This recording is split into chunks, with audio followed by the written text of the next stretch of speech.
in Little Rock, originating from the National Weather Service Forecast Office in North Little Rock.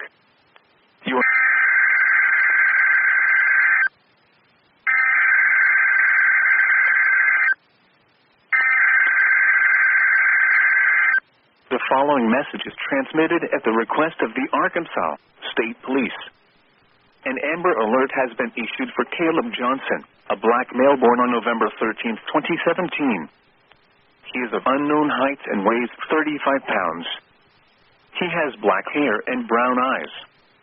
He went missing on August 29, 2022 at 8:50 a.m.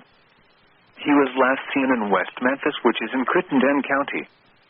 He may be traveling with Skilla Alexis Biles, a black female. The suspect is 5 feet 3 inches tall with red dreadlocks and brown eyes.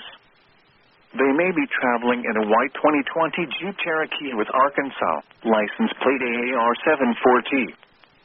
If located, please call the West Memphis Police Department at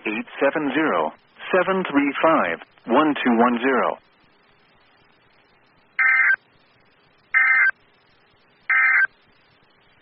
From the broadcast facilities of today's THV, this is NOAA Weather Radio WXJ 55 in Little Rock.